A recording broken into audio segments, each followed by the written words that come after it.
I'm very happy to be in Arlington, Texas with a friend. I'm going to consider Don Grey Pierson Jr. a friend because this is our first meeting. We have similar goals and a love for Haiti, and I'm very excited to have come here to sit down in this beautiful office and discuss the past and I hope the future of what we consider to be in a very important place, which is Haiti. Don Grey Pierson. Here I am after 20 years maybe since our last meeting. How are you? Just Grey Pierson, but I'm fine. Grey Pierson. So, you've been a very successful attorney down here and probably other businesses too in Arlington. Yes, I've been in a lot of businesses. A lot of businesses. You've represented important people. I have. But I think that you have not done everything you've wanted to do. There's something left that needs to be done, and it involves your father. Am I right? You're right. Now, one of the great tragedies of my life is that his great dream has never been fulfilled. He also fell in love with Haiti and the Haitian people, and very much wanting to improve their lives and to show them, create an example, a beacon, if you will, of what is possible to happen on Haitian soil. That Haiti can truly be a magnificent place yet again. And I'm sad that his dream was thwarted. It would be the highlight of my life if I could make it come true as a tribute to him and as a gift to the Haitian people. And when you talk about the highlight of his life, this is a gentleman who's been an advisor and a close friend to American presidents. So if you're thinking the highlight of your life, you would have thought that would have been it. But if we can make the La Tortuga project, the La Tortuga Island of La Tortuga of Haiti, the dream that your father had, a reality, which, God is good. You never know. We're here hoping that things will come back to where it should be. But let's talk about that. Can you tell us about how this project was born and how your father ended up in Haiti and how you ended up having such an influence in the future of La Tortuga? I hope so. My father was a really interesting man, very interesting. And as I've told people, he was born without the gene that tells you what you can't do. So not knowing that he couldn't do it, he went and did it. And this Haiti story starts off, my father was a promoter. He owned banks, he owned department stores, car dealerships. He was a man of all trades, if you will. Back in the early 1960s, he read an article in the Wall Street Journal about a guy named Ronan O'Reilly, who had created a station called Radio Caroline in England. It turned out that at that time period, BBC, the national broadcasting company of England, had a monopoly. They had only 3 stations, the BBC One, BBC Two, BBC Light program. And although the Beatles, the Rolling Stones, a number of British musicians were coming into the United States and making huge impact, the so-called British invasion, they weren't being able to be heard that frequently in their own country. So Mr. O'Reilly got a little boat, started playing records on it, and this got reported in the Wall Street Journal. My father thought, well, I can do better than this. They don't play jingles. It's not a really organized deal. So not knowing any better and not knowing anything about international law, anything about broadcasting, anything about ships, he gathered his friends together, got some money, went down to Miami, Florida, purchased a World War II surplus minesweeper, installed a radio station on it, drove it across the Atlantic Ocean. It became Radio London, one of the truly most successful stations in the world at the time. It really had a great impact on Britain, and he was very proud of that. He then created a second one called Radio England. Then in 1967, British government passed a law trying to get rid of the pirate stations, which prohibited their people from advertising. So at that point in time, he closed down Radio England, brought the ship back to Miami, and wanted to find a way to sell it without breaking it apart, because it cost a lot of money to convert it to a radio ship. To find a buyer, one of the things he did was to send out brochures to all the foreign embassies in Washington. One of those that responded was the Haitian embassy. Haiti was having a very difficult time during that era. This was the sort of the latter Duvalier era, if you will. And they wanted to get a ship to go help them promote Haiti. The problem was they didn't have any money. So that didn't work out. But my father made an impression on the Haitian ambassador, who at the time was Arthur Bonham, fine gentleman. And Ambassador Bonham, I guess on his own initiative, contacted my father and said, look, you seem like a pretty creative guy. Here's our problem. We don't have any money. We don't have investment. We're desperate for investment. Can you think of a way to bring investment to Haiti that will help us? It won't cost us any money.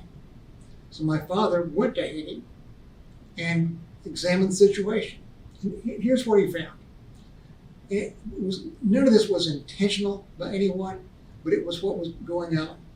First off, let's say that a foreign investor could be a good prospect for Haiti. The foreign investor would never know about it because Haiti had no marketing.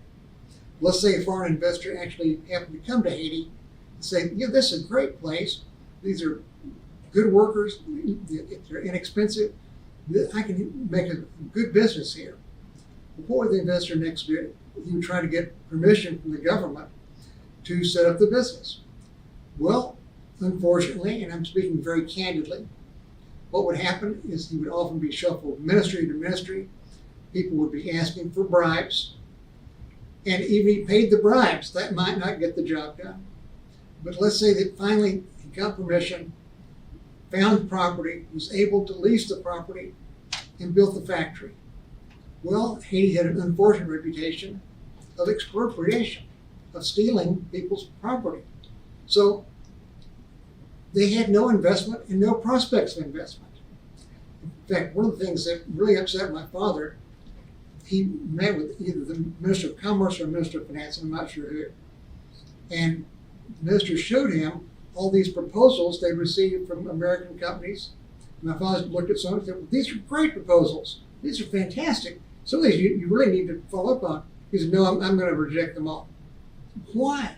Well, if I were to accept them and it turned out badly, then President Duvalier would be mad at me and fire me. So I'm just going to reject them all. It's safer that way, which was extremely frustrating to Don Pierson. My father came up with an idea of having a discrete area of Haiti in which an American company would promote, would bring the investors, would deal with the investors, and then seek licensing from the Free Enterprise Zone Authority, which would consist of two directors appointed by the government of Haiti, two people appointed by a company, which would be the executive arm of this authority, and my father, Don Pierson, her designee. It got started as one of the last things Francois Duvalier ever did was this project. And the contract was signed in November of 1970. It was printed in Le Moniteur in April of 1970. It said 71, and I believe Francois Duvalier died in either late April or early May of 1971. The last thing he did before he died was send a telegram to my father wishing him success in this project. Now, why did your father choose the island of Tortuga? He did not. Okay. President Duvalier chose it because he felt that it needed to be separate from the Haitian mainland, so it could be better controlled without having to set up any kind of perimeter. It would be a discrete area. It would could all be converted into this Free Enterprise Authority area, this Free Enterprise Zone, if you will. So when your father went to look at the island, what did he think? He was very impressed with the possibilities, but there was really nothing there at the time. One of the interesting little side stories, at one of the ministries, he asked the minister, how many people live on La Tortuga? And they said, well, 77,000 so many. He said, no. I didn't ask how many voted for Duvalier. How many actually live there? He said, well, maybe 5,000. Right. So, but it was totally undeveloped at the time. There were little towns, not towns, but little villages. But it even today remains mostly undeveloped. And it has some of the most amazing beaches worldwide. It was recently, a few years ago, voted as the top 8 beaches in the world. So Condé Nast voted very highly. Exactly, and it has an amazing potential. I've been there, and I think that's what I would like to retire. God, if you hear me, as long as there's electricity and I have satellite, I can watch it. That's true. But at the end of the day, the choice of by Papadoc of La Tortue Yes. was a very interesting choice. Because of the fact that he did not predict the idea of what we're going through in Haiti today with the gangs and all the insecurity, but the fact that it is an island within an island, and that it has a natural 7-mile border around its 70 square mile territory, it means that you just cannot take your car and drive there. There's a certain amount, you have to go there by boat, and that allows you to have a little more protection. Now, the project, from what I remember in my original conversation, included the building of a port, of an international airport, of schools, of trading, trade schools, elementary schools, to educate the population and to train them for the jobs that will be created by the hotels and golf courses and other industries that your father wanted to attract. Am I right? That's correct. An educated workforce was essential. Again, here was the idea. To avoid the problem of investors coming to Port-au-Prince and having to deal with the ministries and people looking for bribes and all of this, and on and dragging it out. Instead, having this company, my father's company, promote it internationally, market, get people down there. When they're there, let them deal with fellow business people to reach agreements for licenses, then present those applications to the Free Enterprise Zone Authority for either approval or rejection, but get it done quickly. My father was a man of action, and I think I'm a man of action as well. And what kills businesses is being forced to wait and the lack of predictability. What is hurting Haiti terribly right now is this lack of stability. And candidly, the stability of the Haitian government has been a problem for many, many years. We just can't ignore it. But if you look at the island of Tortuga, we can maintain stability there, we can have security, and assure business people that they're going to be safe personally, and their investment is going to be protected. Right, and if there's a port and there's an international airport, you're flying directly from anywhere in the world, Miami, straight into the island of Tortuga, and whether it is the tourism industry or all the different industries that I see that can use the skilled labor, the trained labor, because Haitians are known for very good, a great labor. And it doesn't have to be, it's not a question of the price. I don't believe in cheap labor. They're very good with their hands. They're very creative. They're artists. I've seen them. I have too. And again, that is such an absolute resource of Haiti that is terribly, criminally underutilized. Yes. The ability of the people that are there, and again, you mentioned the artistic ability. I remember when I first arrived in Port-au-Prince, this was probably, maybe about 1968 or so, when my father was still negotiating that contract. Going to the markets, seeing like the carvings out of mahogany the things that people had created. They even made these little lanterns out of old tin cans. What they could do with nothing was nothing short of astonishing to me. You know, I was so impressed. So not only did your dad fall in love with Haiti, but you also fell in love with Haiti. Well, I guess I should have been vaccinated because I was infected as well. Yeah, me too. I consider myself the Haitian Blanc, the white Haitian, because I still love that country so much and love its people. And I'm so frustrated by what they have to go through. And they are so desperate for hope.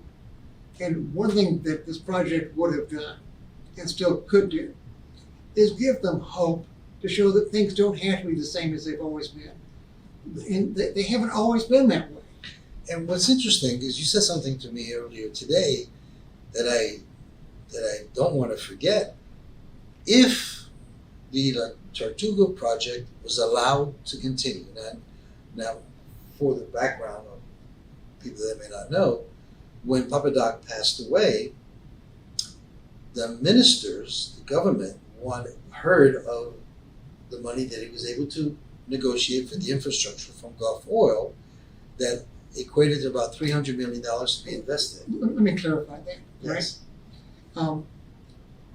My father, even though after Papa Doc died,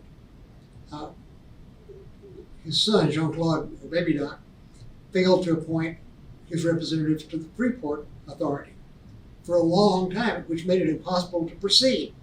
Well, finally he did. And at that point, Lieutenant Cambron, who was kind of a strongman at the time, was wanting a bribe, and he made it almost impossible to operate. But even so, after a year and a half, they successfully built an airstrip, which I personally helped build back in my youthful days, a place to dock there at the west end of the island. We established a school. Things were moving. We had people flying in, excited to see it. 1971, and I believe I've shown you these papers before, is the only time I know of that foreign newspapers were printing stories about their people wanting to go to Haiti to live and to invest. And that was due to Don Pierson. So this project, which ended up being a 3-year negotiation of how to best manage this, ended up being a 99-year lease. Correct. Of the island of Tortuga. And what's very interesting and important Of the government-owned property. the government, not the We entire weren't getting island. anything from private individuals. Right. Only whatever the government owned on the island had a 99-year lease. Correct. Which the first year of operation was when? First year of operation, well, this contract was approved at La Monitor in April of 1971. It started really kind of getting underway at the end of 71, start of 72. Again, there were problems with the Haitian government even appointing its representatives. Right. But notwithstanding that, things started moving forward. I mentioned these newspaper articles.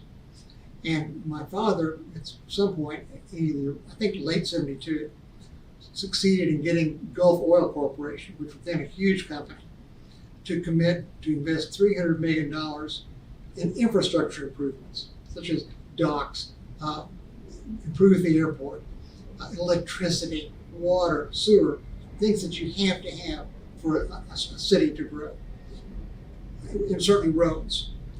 Unfortunately, when the certain people in the Haitian government heard about that, they immediately canceled the contract illegally because they had no jurisdiction to do so, but they purported to cancel the contract.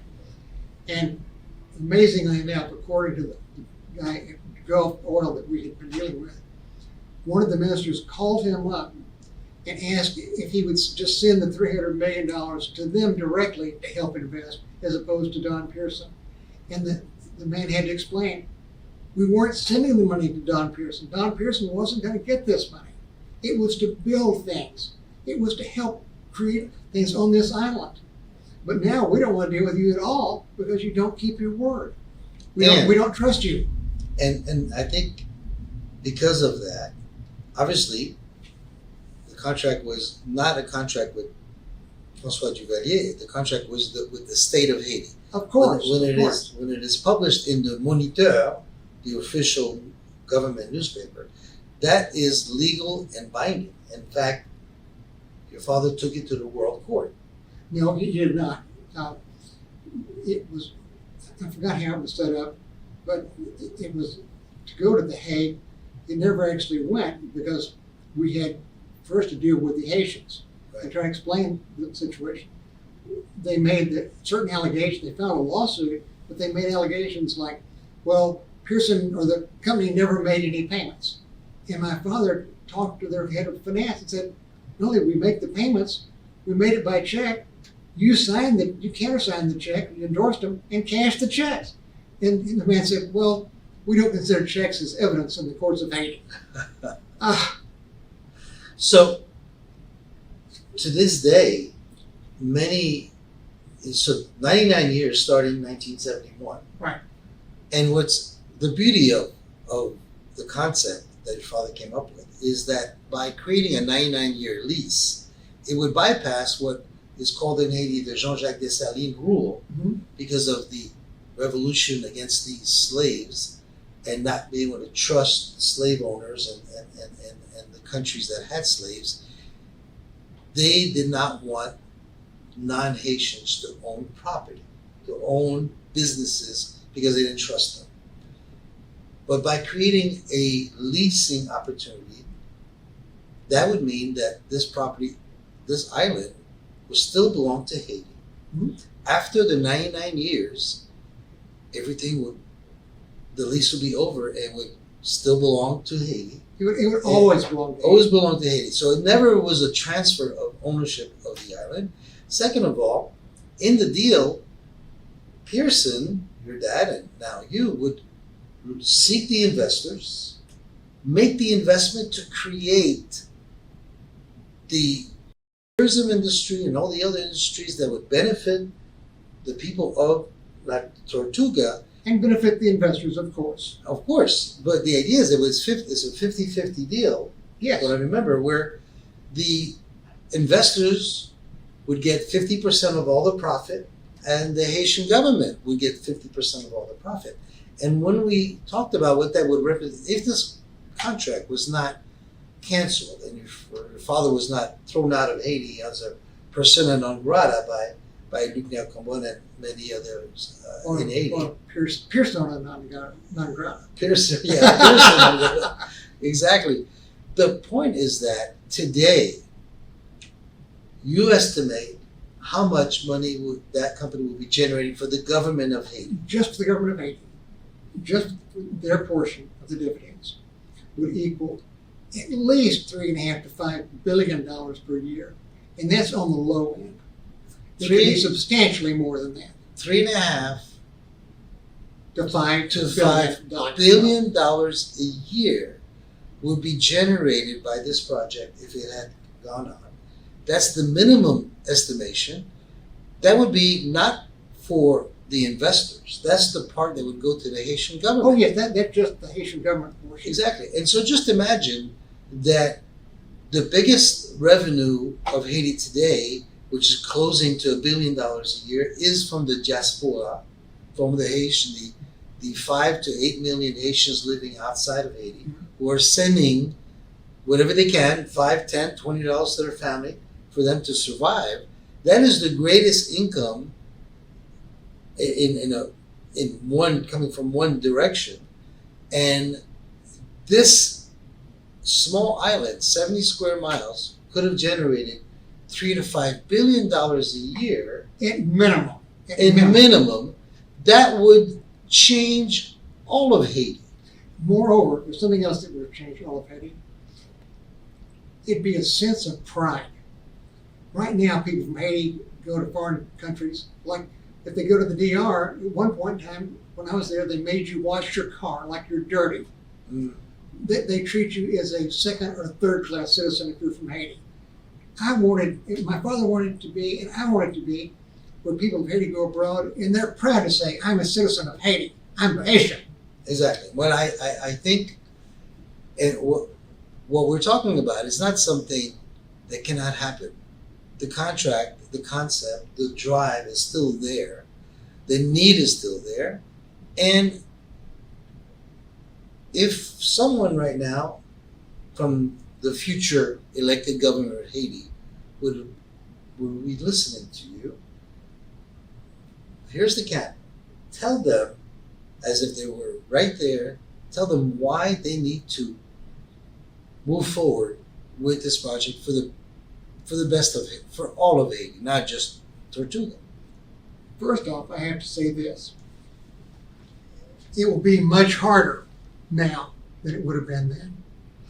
Why? Because of the history of instability and the unfortunate publicity that Haiti has received. There's concern that no one wants to go to Haiti. In fact, at this point, many people can't go to Haiti because of the problem landing at the airport at Port-au-Prince. But those problems can be overcome, and they must be overcome, and they will be overcome. Let me go back for a second. People of Haiti think that, and many people, younger people especially, think it's always been this way, it's always going to be this way, and you're wrong. Let me mention two people. One was Henri Christophe. Henri Christophe was a former slave, but he was a man of action. Not only did he help free the north of Haiti, he managed to take people who'd been slaves, uneducated slaves, and turn them into a sophisticated modern society of that era to rival anything in Europe. And they had reason to be, they were proud, and they had reason to be proud. He built a palace rivaling those of the Versailles. He built a magnificent citadel. Haiti has known greatness. As recently as in the 1890s, President Hippolyte, was a forward-thinking man of action. As I mentioned to Claude earlier, we had a World's Fair in Chicago in 1893. They asked every country in the world to build a pavilion. The first pavilion, was built by the government of Haiti. It was a time of pride. That time can come back.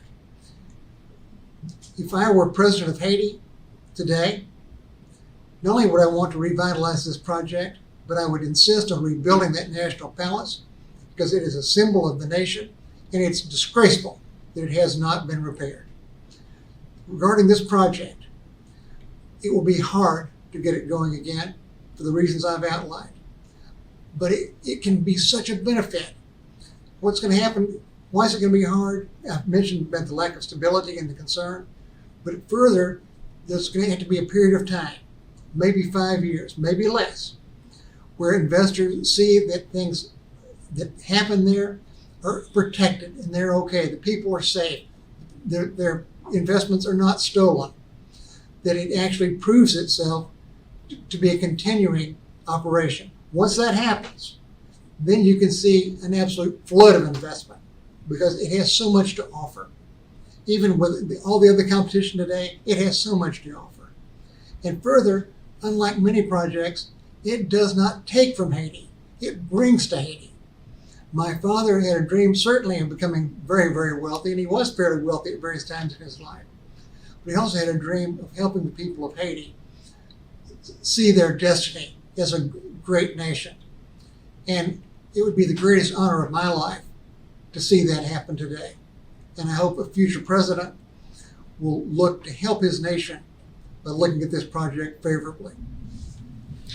And I think the benefits are not only for the residents of L'Île de la Tortue. I think this will be a tremendous opportunity for the rest of Haiti.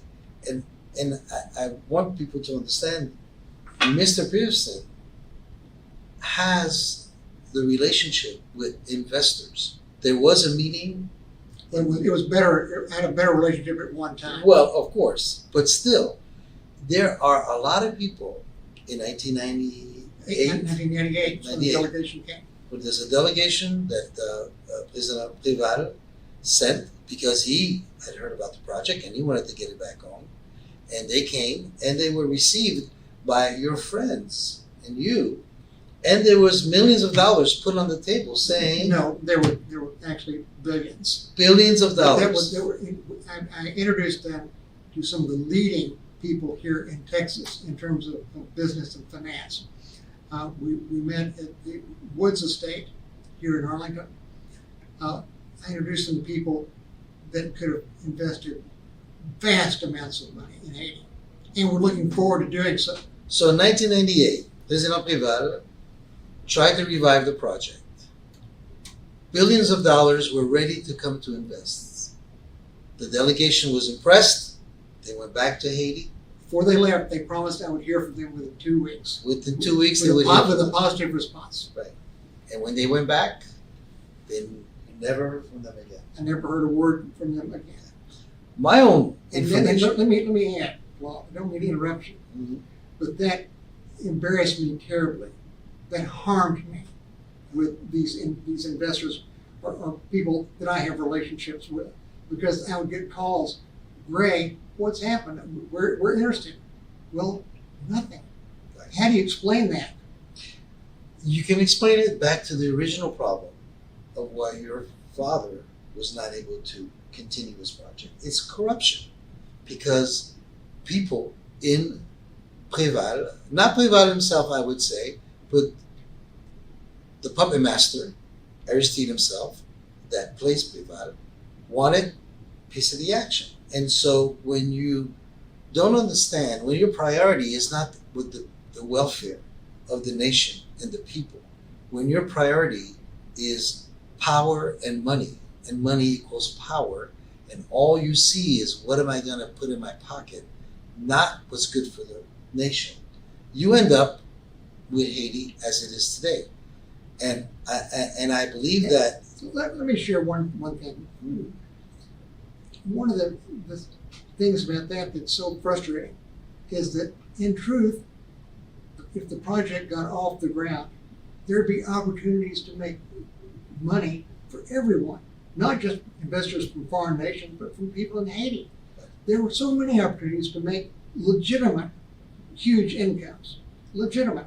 Not under the table, not corruption, but honest. And to throw that away, what a shame.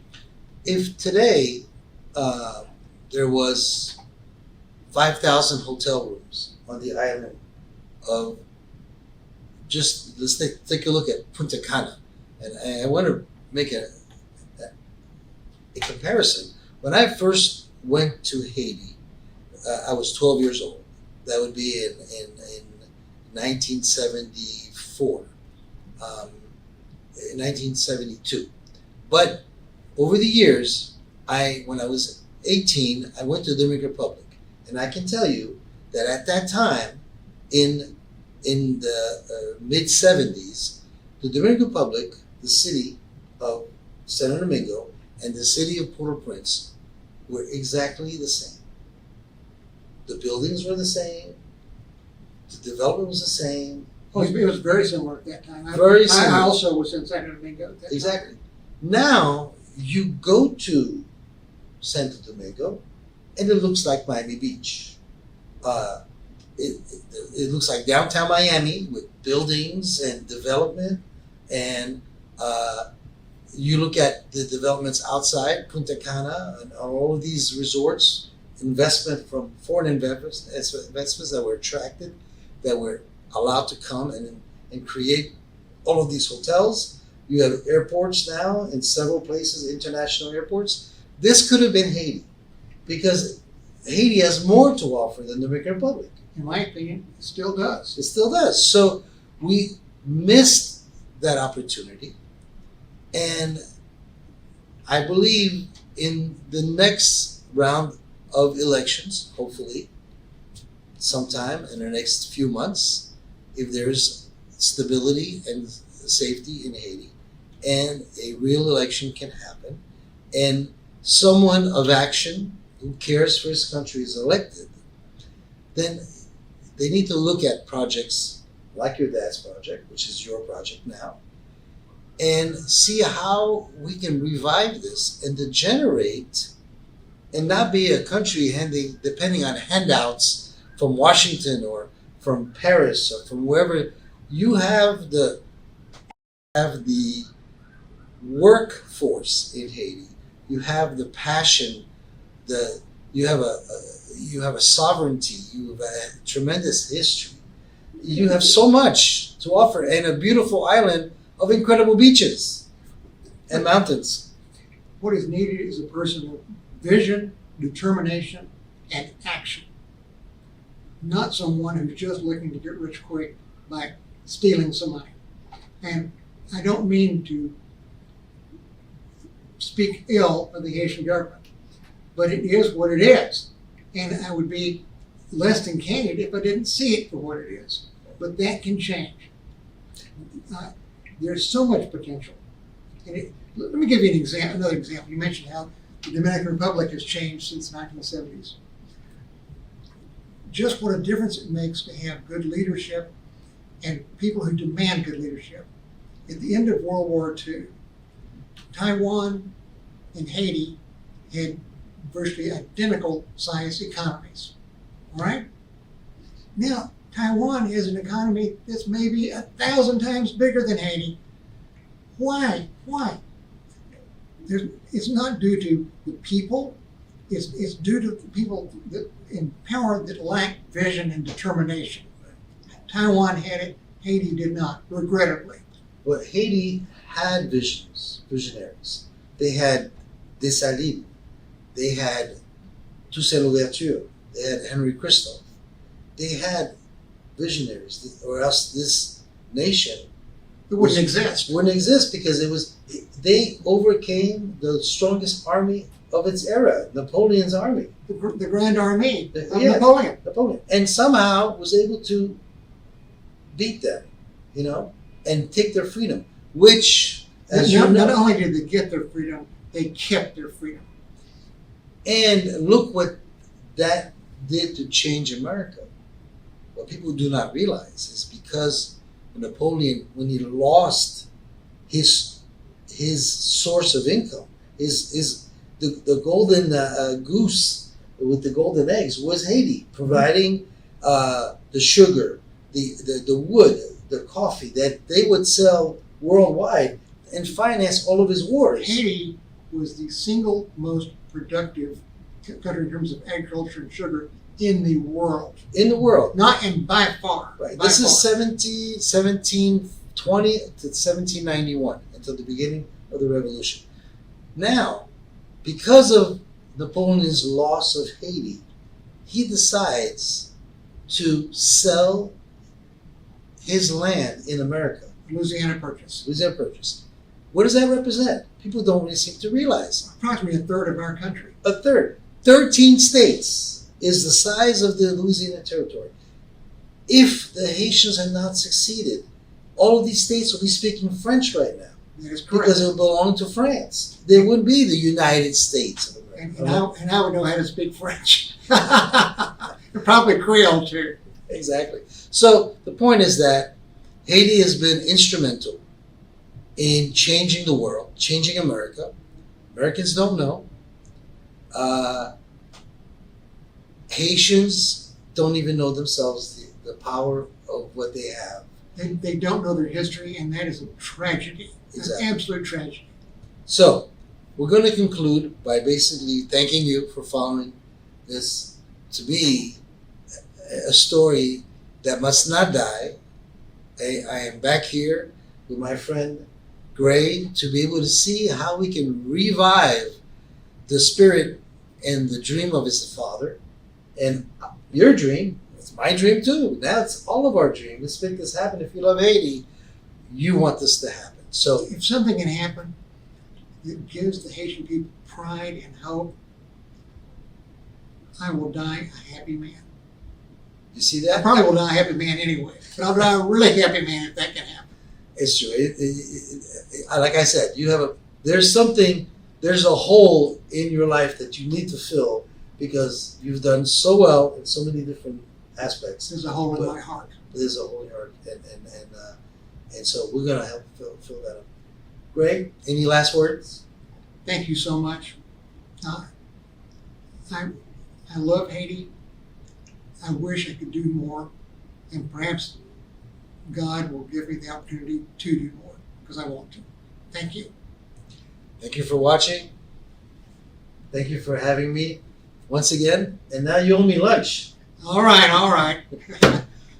Bye. À bientôt. Merci. Thank you very much.